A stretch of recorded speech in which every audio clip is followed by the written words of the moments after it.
નમસ્કાર વિદ્યાર્થી મિત્રો, છેલ્લે આપણે જે દાખલાઓ અને થિયરીની વાત થઈ છે તે મુજબની જે આપણા MCQ છે લીથાના, એમાં અમુક અઘરા લાગતા MCQ આપણે છે અત્યારે ગણીએ છીએ. તો તેમાં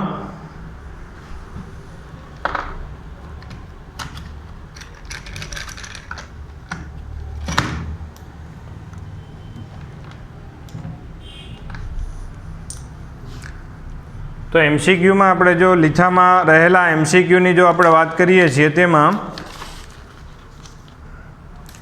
12મો જો MCQ છે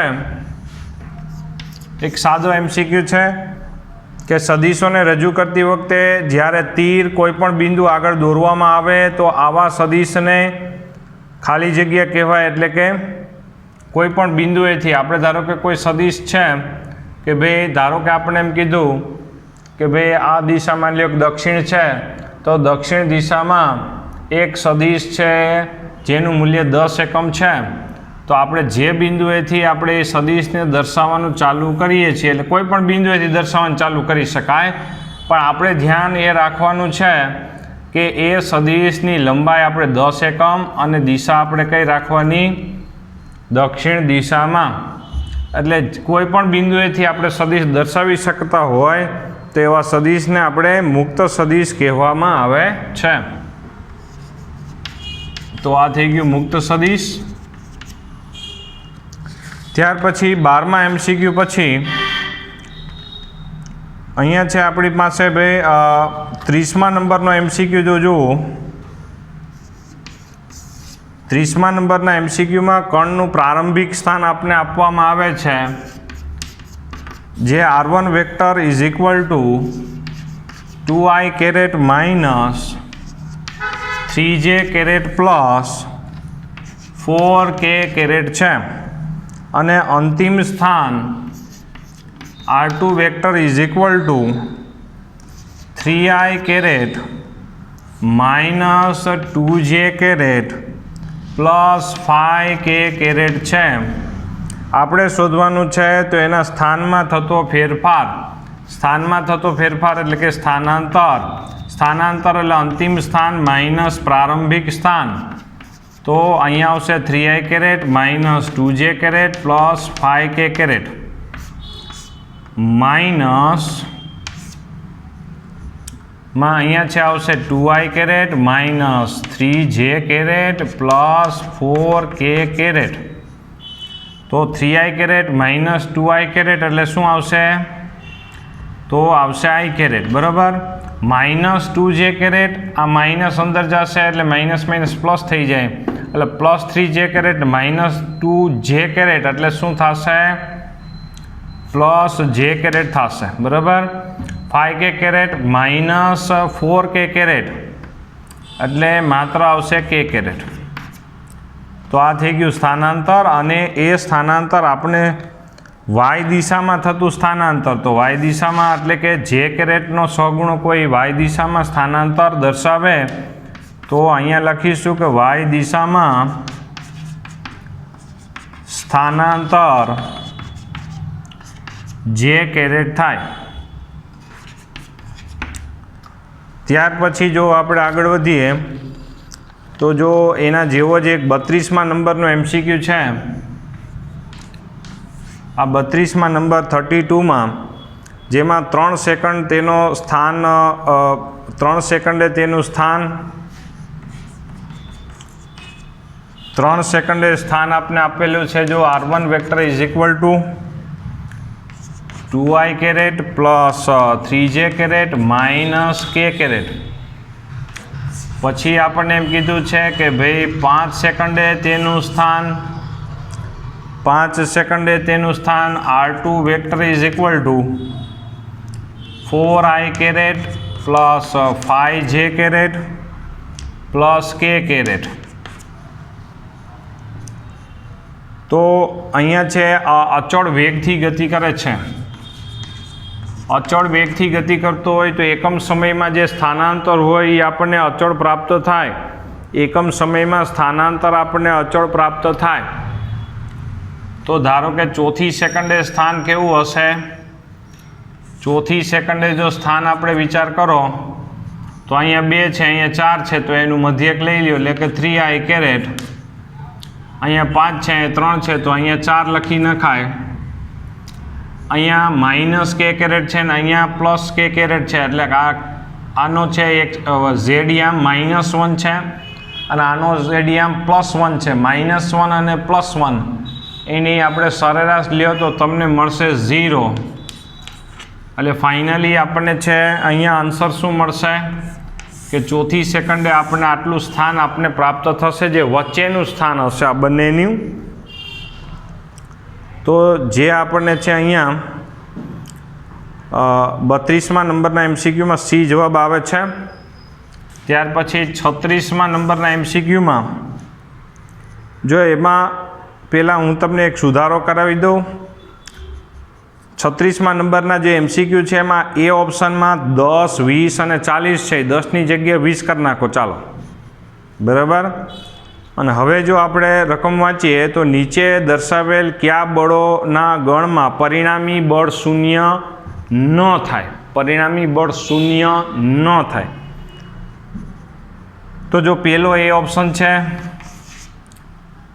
3 બળ છે. જો આમાં છે પહેલામાં 20 અને 40. માની લો કે 40 એકમ બળ આ દિશામાં લાગવું પડે છે અને 2 20ના એટલે કે એનાથી અડધા, એટલે કે જો નાના તીર દર્શાવ્યા આ 20 ન્યૂટનના 2 વિરુદ્ધ દિશામાં લાગતા હોય તો આ બેનું પરિણામ શું થાય? 0 પ્રાપ્ત થાય.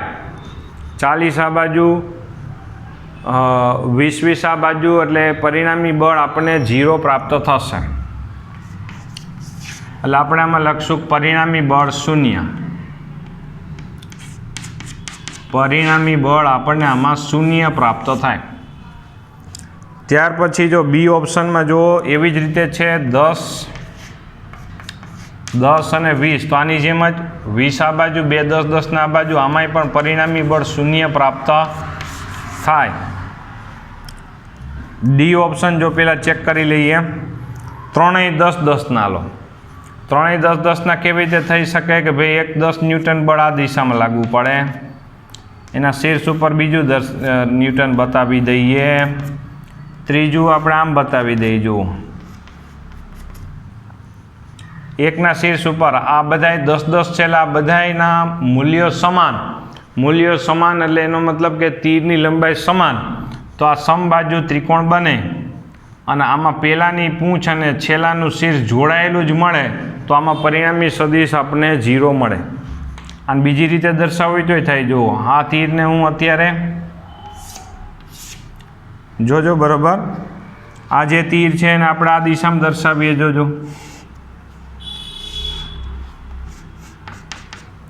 આ થઈ ગયું 10. પછી આ તીર આ બાજુ દર્શાવી દેજો. આ તીર આપણે આ દિશામાં દર્શાવી દીધું. પછી આ તીર એનાથી બંનેના પરિણામની વિરુદ્ધ દિશામાં, એટલે કે આવી રીતે. આ ત્રણેય 10 10 ન્યૂટન થયા અને દરેક વચ્ચે બનતો ખૂણો 120નો થાય. જોજો બરાબર, આવી રીતે હોય તો પણ શું થશે? પરિણામી સદિશનું મૂલ્ય આપણને છે 0 પ્રાપ્ત થશે. જો આ મેં એકના શીર્ષ ઉપર બીજાની પૂંછરી એવી રીતે દર્શાવેલા છે, આમાં બધાયની પૂંછ એક જ બિંદુએ દર્શાવેલી, એક 10 ન્યૂટન બળ આ બાજુ, એક 10 ન્યૂટન આ બાજુ ને એક 10 ન્યૂટન આ બાજુ, તો પરિણામી બળ આમાં પણ 0 થઈ શકે છે. સી ઓપ્શન જોવો તો આમાંય પરિણામી બળ 0. ચાલો સી ઓપ્શન જુઓ તો આમાં છે 10 18 18 છે. ચાલો, જે આવી રીતે કે આવી રીતે 10 18 18નું સેટિંગ ન થાય, કારણ કે આવી રીતે કરવા જાઓ ને તો એ આ ધારો કે બે બાજુ 18 18ની રાખો તો પહેલાંની પૂંછ અને છેલ્લાનું શીર જોડી ન શકાય. જો આ 10નું રાખો, 18નું એટલે મોટું તીર દોરવું પડે, આ મોટું રાખો, પછી એના શીર્ષ ઉપર આમ કરો તો એ ભેગું ન થાય. એટલે આવી રીતે ત્રિકોણ રીતે કરો તો એ પહેલાંની પૂંછ અને છેલ્લાનું શીર્ષ કોઈ દી જોડી શકાય નહીં. એટલે કહેવાનો મારો હેતુ એ છે કે આવી રીતે સેટિંગ કરો તોય પણ છે પરિણામ 0 ન થાય. ધારો કે 10, 18 બે એક જ દિશામાં રાખો તો 28 થઈ જાય. એક 18 ને વિરુદ્ધ દિશામાં રાખો તો 28 આ બાજુ 18 આ બાજુ, પરિણામ 0 ન થાય. એટલે કહેવાનો હેતુ એ છે કે આવી રીતે બેમાંથી એકય રીતે છે એમાં પરિણામ 0 થઈ શકે નહીં. તો સી જવાબ આવશે. તો અહીંયા છે બધા, આમાં છે આપણે સી ઓપ્શનમાં પરિણામી બળ 0 પ્રાપ્ત ન થાય. રિઝલ્ટન્ટ ફોર્સ આમાં 0 પ્રાપ્ત ન થાય. સાથે સાથે બધા લખતા રહેજો એટલે જેથી આપણે સોલ્યુશન તમને મળતું રહે એટલે વાંધો ન આવે. ત્યાર પછી આપણે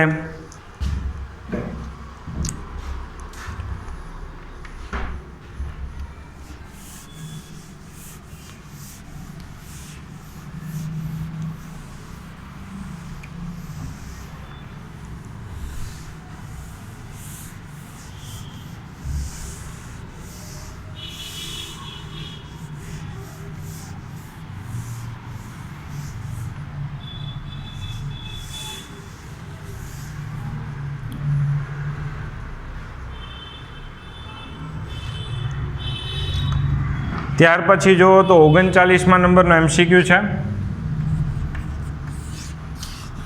જેમાં એક સદિશ છે vector is equal to 4.5 I caret plus 0.8 J caret plus C K caret છે. C એક અજ્ઞાત છે વેલ્યુ, જેમાં C ની વેલ્યુ આપણે શોધી દેવાની છે. સામે એમ કીધું કે આ સદિશ એનું મૂલ્ય એકમ સદિશ છે. એકમ સદિશ એટલે સદિશ એનું મૂલ્ય જો 1 એકમ હોય તો C નું મૂલ્ય શોધી દેવાનું.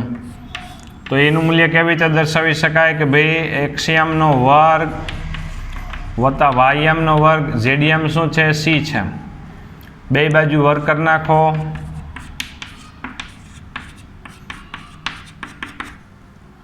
તો અહીંયા આવશે આ 0.25, આ 0.64, 0.25 અને 0.64 એટલે 0.89 થઈ જાય. અને એ 1માંથી 0.89 બાદ થઈ જાય તો 0.11 આપણને મળી જાય. અને તેનું વર્ગમૂળ સીનું મૂલ્ય 0.11નું વર્ગમૂળ જેટલું પ્રાપ્ત થશે. ત્યાર પછી 40 નંબરનો પણ MCQ છે. આપણે શોધવાનું છે કે I કેરેટ પ્લસ J કેરેટની દિશામાં એકમ સદિશ શોધવાનું. તો આ ધારો કે સદિશ એ છે કે જે I caret plus J caret છે તેનો એકમ સદિશ શોધવું હોય તો એકમ સદિશ એટલે કે કોઈ સદિશને તેના જ મૂલ્ય વડે ભાગી નાખો એટલે એકમ સદિશ મળે. આનું મૂલ્ય કેટલું થાય? Mod A is equal to under રૂટમાં એક્સયામનો વર્ગ એટલે કે 1 આવશે, વાયયામનો વર્ગ એ 1 જ આવશે. એટલે અહીંયા જવાબ આવશે √2 આવશે. તો અહીંયા છે આપણા માટે એનું મૂલ્ય √2 અને સદિશ કયો છે I caret plus J caret, એને તેના જ મૂલ્ય વડે ભાગી નાખો તો આપણને એકમ સદિશ મળી જાય. એટલે બી જવાબ આપને પ્રાપ્ત થઈ જશે. તો ત્યાર પછી જો આપણે આગળ વધવામાં આવે તો અહીંયા છે આપણી પાસે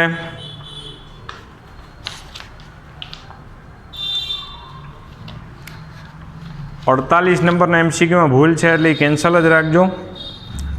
પણ એની પહેલાં આપણે એક 42 નંબરે આપણે જો ગણી શકાય એવો છે 42.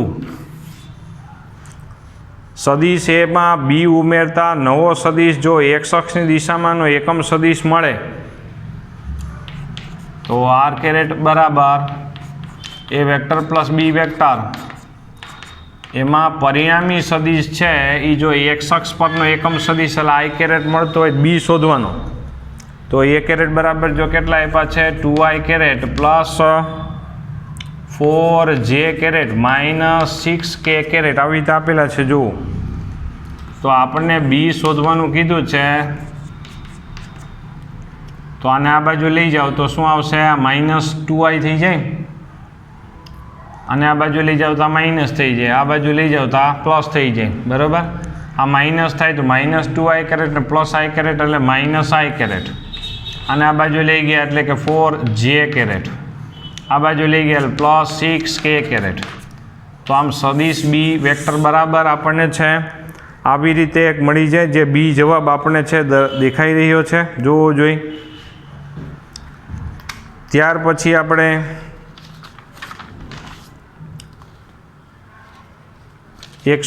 નંબર, જો સદિશ એ અને બી બેયના મૂલ્યો સમાન છે. અહીંયા છે આપણી પાસે ભાઈ ધારો કે સદિશ એ અને બી બંનેની મૂલ્યો સમાન હોય. 51 નંબરની વાત છે, એ અને બી બેયના મૂલ્યો સમાન. જો એ અને બી વચ્ચે બનતો ખૂણો 180 નો હોય, 180 એટલે કે ભાઈ ધારો કે સદિશ એ અને આ સદિશ બી, આ બે વચ્ચે બનતો ખૂણો કેટલો આવશે? 180 આવે. તો આપણને છે શોધવાનું એ છે કે એ વેક્ટર માઇનસ બી વેક્ટરનું મૂલ્ય શોધવાનું. તો અહીંયા બી અને એનું મૂલ્ય સમાન હોય તો બી ઇઝ ઇક્વલ ટુ શું લખી શકાય? -a vector. આનો મતલબ એવો થાય કે આ બી છે એ જેટલો જ છે, પણ માઇનસ એટલે એનાથી વિરુદ્ધ દિશામાં છે. આપણે શોધવાનો છે એ વેક્ટર માઇનસ બી વેક્ટરનું મૂલ્ય. તો આ એ વેક્ટર, આ બીની જગ્યાએ માઇનસ એ લખો તો માઇનસ માઇનસ શું થઈ જાય? પ્લસ થઈ જાય. તો અહીંયા આવશે 2a વેક્ટરનું મૂલ્ય. તો એનો મતલબ એવો થયો કે જો 2a વેક્ટર તો ક્યાંય જવાબમાં નથી, પણ તમને ખબર છે કે એ વેક્ટર અને બી વેક્ટર બેયના મૂલ્યો સમાન છે, તો એનો મતલબ અહીંયા 2b વેક્ટરનું મૂલ્ય એમ લખ્યું હોય તો કોઈ ના પાડશે નહીં. તો આવી રીતે લખી શકાય. જુઓ, ત્યાર પછી 54 નંબરનો MCQ જુઓ. 54 નંબરમાં આપણે એમ કીધું છે કે એક કણ પર સમાન f મૂલ્ય ધરાવતા બે બળો એકબીજા સાથે, આ બે બળ છે, જે બંને બળો એકબીજા સાથે 60ના ખૂણે લાગુ પડે છે. તો આપણે શોધવાનું છે કે પરિણામી બળનું મૂલ્ય. પરિણામી બળનું મૂલ્ય ધારો કે f' વડે દર્શાવીએ તો અંડર રૂટમાં આપણી પાસે એક સમીકરણ a² + b² + 2ab cos θ, એમાં a બરાબર f છે અને b બરાબર શું છે? f છે, એમ આપણે દર્શાવી શકાય. તો એની જગ્યાએ f લખીએ છીએ. જુઓ, બીની જગ્યાએ f લખો, પાછો એની જગ્યાએ f, બીની જગ્યાએ f, અને cos θ એટલે કે cos 60 આવશે, કારણ કે બે સદિશ વચ્ચે બનતો ખૂણો 60નો.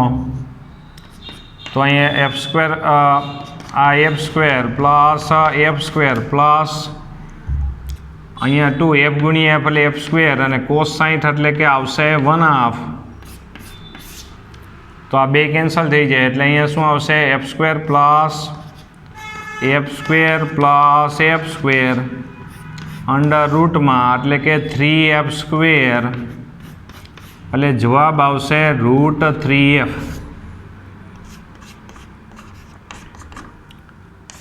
તો આ પરિણામી બળનું મૂલ્ય √3f જેટલું પ્રાપ્ત થાય. જો આ બે 10-10 ન્યૂટનના બળ 60ના ખૂણે લાગુ પડ્યા હોત કોઈ પદાર્થ ઉપર, તો 10 ગુણ્યા 1.73 એટલે √3નું મૂલ્ય 1.73 થાય, એટલું તમને પરિણામી બળ પ્રાપ્ત થાત. તો આવી રીતે આપણે છે સાથે સાથે બધે લખતા રહેજો કે જેથી વાંધો ન આવે.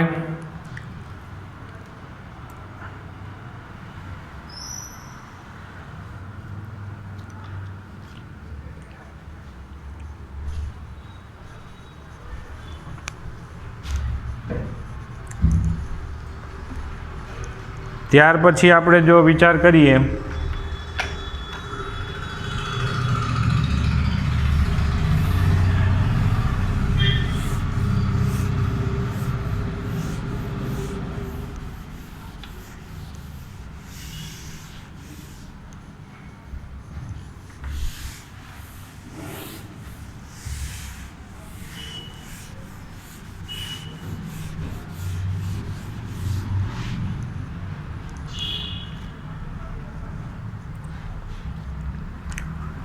તો જોવો જોઈએ આપણી પાસે છે એક 57 નંબરનો MCQ, જેમાં આપણી પાસે વાત છે કે ભાઈ સદિશ A અને Bના પરિણામી સદિશનું મહત્તમ અને ન્યૂનતમ મૂલ્ય 17 અને 7 છે. બે સદિશોનો સરવાળો મહત્તમ ક્યારે મળે કે જો બે સદિશો એક જ દિશામાં હોય તો ડાયરેક્ટ એના મૂલ્યનો શું કરીએ છીએ આપણે સરવાળો. ધારો કે પદાર્થ ઉપર 10 ન્યૂટન, બીજું 5 ન્યૂટન, બે એક જ દિશામાં બળ લાગે તો પરિણામી બળ આપણે ડાયરેક્ટ 10 + 5 કરી નાખીએ એટલે ડાયરેક્ટ સરવાળો, અને જે આપણને મહત્તમ મૂલ્ય પ્રાપ્ત થાય. અને ત્યાર પછી ન્યૂનતમ મૂલ્ય ક્યારે મળે કે જો એ બે પરસ્પર વિરુદ્ધ હોય એટલે બેયની બાદબાકી, અને ન્યૂનતમ મૂલ્ય 7 મળે છે. તો રકમમાં આપણે એમ કીધું છે કે જો એ બે સદિશો પરસ્પર લંબ હોય, એટલે સદિશ A અને સદિશ B બે જો પરસ્પર લંબ હોય તો પરિણામી સદિશનું મૂલ્ય કેટલું થાય. તો પરિણામી સદિશ અહીંયા તમે જુઓ તો પાયથાગોરસથી મેળવી શકાય. પરિણામી સદિશ R = √A² + B² આવી રીતે થાય. હવે A અને B બેયના મૂલ્ય શોધવા પડે તો પરિણામી સદિશનું મૂલ્ય મળે. ટૂંકમાં A અને B સદિશ બે એવા છે કે એક જ દિશામાં લાગે ને તો પરિણામ 17 થાય, બે વિરુદ્ધ દિશામાં લાગે તો 7 થાય. તો આપણે છે પરિણામી સદિશનું મૂલ્ય શોધવા માટે A અને B બંનેના મૂલ્યો પણ આપણે મેળવવા પડશે. તો આ બે સમીકરણનો જો ગુણોત્તર લઈ લે તો A + B/A - B, 7 આ બાજુ લઈ જાય એટલે 7A + 7B, આ બાજુ આવશે એટલે 17A, આ -B એટલે -17B. તો 7A આ બાજુ જાય એટલે 17A માંથી 7A એટલે કે 10A થયા. 17B આ બાજુ આવશે એટલે પ્લસ થઈ જાય એટલે 17માં 7 નાખો એટલે 24B થઈ જાય. તો B બરાબર આપણે A બરાબર જો વિચાર કરો 10 ને છેદમાં લઈ જાઓ એટલે 2.4B થાય. ત્યાર પછી જો આ A - B બરાબર 7 છે તો એમાં A ની વેલ્યુ જો હું અહીં લખું 2.4B તો અહીંયા આવશે 1.4B. તો B બરાબર 7/1.4 એટલે 14×5 = 70 થાય, બરાબર. તો B બરાબર આવશે 5. ચાલો તો એના ઉપરથી જો વિચાર કરો B બરાબર જો 5 હોય તો આ A - B બરાબર 7. ચાલો તો B બરાબર 5 તો A બરાબર કેટલા આવશે 12 એકમ પ્રાપ્ત થશે. બે એક જ દિશામાં લાગવું પડે તે 12 ને 5 17 થઈ જાય, અને વિરુદ્ધ દિશામાં લાગવું પડે ત્યારે 12માંથી 5 બાદ થઈ જાય. તો પરિણામી સદિશનું મૂલ્ય અહીંયા 12નું વર્ગમૂળ વત્તા 5નું વર્ગમૂળ જે ફેમસ છે, અને જેનો જવાબ આપણે 13 એકમ પ્રાપ્ત થાય છે. તમને હવે ખ્યાલ આવી ગયો હશે ધીમે ધીમે કે ભાઈ અહીંયા આપણે છે જૂનવાણી જમાનામાં આપણે તમને ખ્યાલ હોય તો પાયથાગોરસ બહુ IMP આવતું. એ શું કામ એને IMP હતું એ તમને હવે ખ્યાલ આવતો જાય છે, કારણ કે જે આપણે છે IMP જે આપણે વાત 10મા ધોરણમાં હતી તે અહીંયા સાર્થક નીવડતી જાય એવું લાગે છે. ત્યાર પછી આપણે જોવો જોઈએ એના પછીનો 58 નંબર જ છે.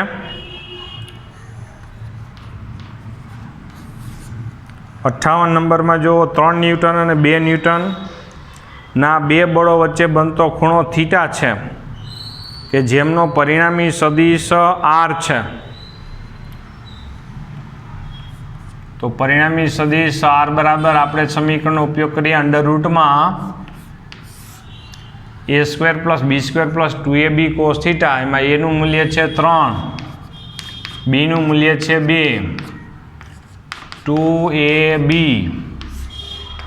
2ab cos theta. થીટા આપણે નથી ખબર કારણ કે બે સદિશો વચ્ચે બનતો ખૂણો કેટલો છે એ આપણે નથી ખબર. તો r² બરાબર શું લખી શકાય? વર્ગમૂળ નીકળી જાય બરાબર. તો 3નો વર્ગ 9, 2નો વર્ગ 4, 9 × 4 13 થઈ જાય બરાબર. પછી 3 દુ 6, 6 × 2 એટલે 12. આવું એક સમીકરણ મળ્યું. હવે આપણે એમ કહે છે કે જો પ્રથમ બળ 6 ન્યૂટન કરી દેવામાં આવે તો પરિણામી સદિશનું મૂલ્ય 2r થઈ જાય, એટલે બમણું થઈ જાય. પ્રથમ સદિશ છે એ 3ની બદલે 6 કરી નાખો ચાલો, તો પરિણામી સદિશનું મૂલ્ય પહેલાં કરતાં બમણું થઈ જાય. તો જોવો જોઈએ અહીંયા 2r પરિણામી સદિશ r' બરાબર અંડરરૂટમાં લખવો હોય તો આનો વર્ગ કરી નાખો ડાયરેક્ટ. r² બરાબર તો અહીંયા a² આવી જશે એટલે કે 6નો વર્ગ વત્તા 2નો વર્ગ વત્તા 2ab, a બરાબર 6, b બરાબર પાછા 2 અને cos થીટા. ખાલી શું કરવાનું છે કે પ્રથમ સદિશનું મૂલ્ય જો બમણું કરી નાખો, 3ની બદલે 6 કરી નાખો તો પરિણામી સદિશનું મૂલ્ય પણ બમણું થઈ જતું હોય. તો આ બેને સદિશ વચ્ચે બનતો ખૂણો થીટા શોધી દેવાનો છે. આ થીટા શોધવાનો છે. અહીંયા શોધો કે અહીંયા, કારણ કે થીટાને જ બદલાવતા. બે સદિશ હતા તો પરિણામી સદિશ આર છે. બંને સદિશમાંથી આપણે કોઈ એક સદિશનું મૂલ્ય બમણું એટલે કે તીરની લંબાઈ બમણી કરી નાખો તો પરિણામી સદિશની લંબાઈ પણ બમણી થઈ જાય છે. તો બે સદિશ વચ્ચે બનતો ખૂણો કેટલો હોવો જોઈએ? તો અહીંયા ભાઈ r' બરાબર 2r લખો તો 2rનો વર્ગ એટલે શું આવશે? 4r² થઈ જાય. 6નો વર્ગ 36 ને 2નો વર્ગ 4, 36 + 4 એટલે કે 40 થઈ જાય. 6 દુ 12, 6 દુ 12 × 2 એટલે 24 થાય. હવે આમાં છે આ સમીકરણ નંબર 2 થઈ જાય. આ સમીકરણ નંબર 1, ની કિંમત 2માં મૂકી દો તો શું મળશે? અહીંયા 13 + 12 cos થીટા. જો r² ની કિંમત અહીંયા મૂકેલી છે 40 + 24 cos થીટા. 4ને અંદર લઈ જાઓ એટલે અહીંયા 52 થઈ ગયા. 12 × 48 cos થીટા બરાબર 40 + 24 cos થીટા. હવે 24 cos થીટા આ બાજુ લઈ જાઓ માઇનસ થાય એટલે 48 cos થીટામાંથી 24 cos થીટા બાદ એટલે અહીંયા આવશે ભાઈ 24 cos થીટા વધે. 52 આ બાજુ જાઓ તો -52 થઈ જાય.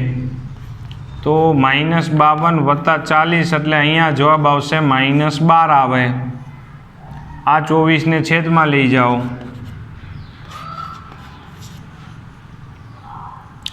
અને cos થીટા બરાબર -1/2. હવે તમે છે આપણે ત્રિકોણમિતિનું એક ટેબલ ભણ્યા એનું કામ આવશે. કયા ખૂણા માટે આપણે છે કોસનું મૂલ્ય -1/2 મળે છે? તો તે છે આપણને 120 એટલે કે થીટાનું મૂલ્ય કેટલું હશે? 120 એટલે કે સદિશ એ અને સદિશ બી વચ્ચે બનતો ખૂણો 120નો હોવો જોઈએ. તો અહીંયા છે આપણા માટે સરસ MCQ જોવો જોઈએ. આ પણ એકદમ સરસ MCQ છે.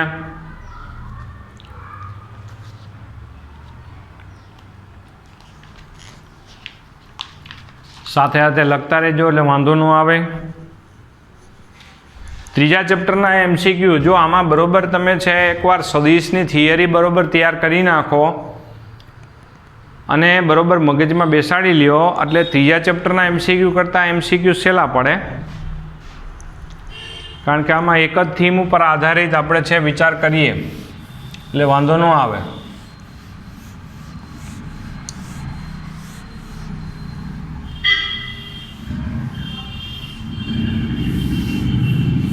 જે વિદ્યાર્થી મિત્રોએ ત્રીજા ચેપ્ટરના બરોબર MCQ ગણેલા હશે એ વિદ્યાર્થીઓને ચોથા ચેપ્ટરના MCQ ફટાફટ થઈ જાય, કારણ કે એનો લોજિક પાવર ડેવલપ થતો જાય. જો 59 નંબરમાં સદિશો A અને Bનું પરિણામી સદિશ એ એને લંબ છે, સદિશ A અને B બે એવા છે કે એનું પરિણામી સદિશ એને લંબ થાય. તો બરાબર વિચાર કરો કે ભાઈ ધારો કે આ સદિશ A અને B બે પરસ્પર લંબ હોય તો પરિણામી સદિશ તો વચ્ચે મળે તો એનો મતલબ કે પરિણામી સદિશ એને લંબ તો ન થાય. તો જો એને લંબ જો પરિણામી સદિશ તમારે જોતો હોય તો બરોબર વિચાર કરો કે ભાઈ આ ધારો કે સદિશ A છે તો સદિશ B કંઈક આવી રીતે હોવો જોઈએ. જોજો બરોબર. અને આમાં સમાંતર બાજુ ચતુષ્કોણનો નિયમ જો લાગુ પાડો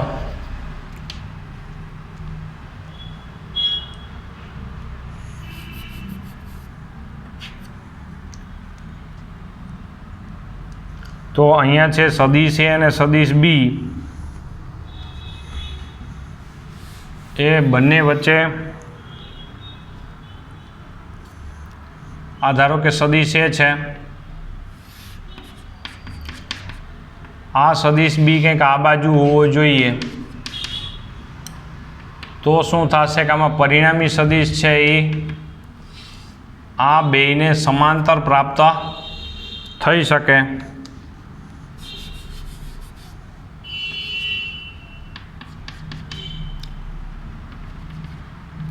આ સમાંતર બાજુ ચતુષ્કોણનો નિયમ લાગુ પાડ્યો આપણે. ફરીથી જો આવી રીતે આપણે કરી નાખીએ. આ ધારો કે સદિશ B આ સદિશ A આના જેટલી લંબાઈનું અહીંયા આપણે તીર દોરીએ, આની લંબાઈનું અહીંયા આપણે જો ડ્રો કરીએ આમ તો આનો પરિણામી સદિશ છે R જે મળે આ પરિણામી સદિશ R તે A ને લંબ પ્રાપ્ત થાય. રકમમાં કીધું છે કે જો પરિણામી સદિશ તેનું મૂલ્ય પરિણામી સદિશ Rનું મૂલ્ય પરિણામી સદિશ Rનું મૂલ્ય છે એ Bના મૂલ્ય કરતાં અડધું હોય તો સદિશ A અને B વચ્ચે બનતો ખૂણો શોધો. તો આનું મૂલ્ય છે એ Bના કરતાં અડધું છે તો આપણે ધારો કે આ તો 90 જ છે, આ થીટા મેળવી દઈએ તો થીટામાં પછી 90 એડ કરી દેશું તો સદિશ A અને B વચ્ચે બનતો ખૂણો મળી જાય એવું છે. તો એમાં કોસ થીટા લાગુ પાડવો જોઈએ. કોસ થીટા એટલે પાસેની બાજુ છેદમાં કર્ણ. તો પહેલી વાત એ છે કે આમાંથી થીટામાંથી ઘણાને પ્રશ્ન હોય છે સામાન્ય કે પાસેની બાજુ કોને ગણવી. જ્યાં કાટખૂણો બનતો હોય, અહીંયા કાટખૂણો બનતો હોય તો કાટખૂણાની સામેની બાજુ હંમેશા કર્ણ ગણાય એટલે આ કર્ણ થાય. આ જો અહીંયા કોસ થીટા લેતા હોય તો આ કર્ણ થાય. તો એ સિવાયનો હોય પાસે નકર બે બાજુ હોય બરાબર, આ લેવી કે આ લેવી તો કર્ણ આ થશે, કાટખૂણાની સામેની બાજુ છે એટલે તો આ થશે આપણા માટે પાસેની બાજુ એટલે કે R થાય છે અને કર્ણ એટલે B થાય છે. તો Rનું મૂલ્ય B કરતાં કેવું છે અડધું છે તો B કેન્સલ થઈ જાય એટલે અહીંયા 1/2 મળે. કયા ખૂણા માટે +1/2 મળે છે તો થીટા બરાબર 60. તો હવે સદિશ A એટલે કે વેક્ટર A અને વેક્ટર B વચ્ચે બનતો ખૂણો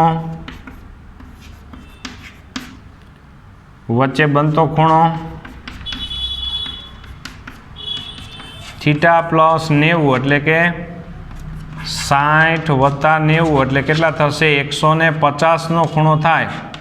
સદિશ A અને સદિશ B વચ્ચે આ 150નો ખૂણો છે એટલે 90 કરતાં મોટો ખૂણો હશે એમ આપણે કહી શકાય કે જે આવી રીતે દર્શાવવું હોય તો દર્શાવી પણ શકાય. જો આ સદિશ એ અને સદિશ બી વચ્ચે બનતો ખૂણો આ જે મેં અત્યારે બ્લુ કલરથી દર્શાવેલો તે, તો આવી રીતે આપણે વિચાર કરી શકાય, જોવો જોઈએ.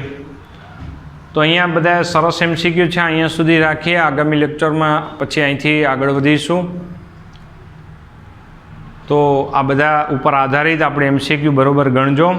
આગામી આપણે જે ટેસ્ટ છે જેમાં પણ આપણે છે ચેપ્ટર નંબર 4 આપણે લઈએ છીએ, એટલે આને રિલેટેડ બધા MCQની બરાબર પ્રેક્ટિસ કરજો એટલે કોઈ વાંધો આવશે નહીં.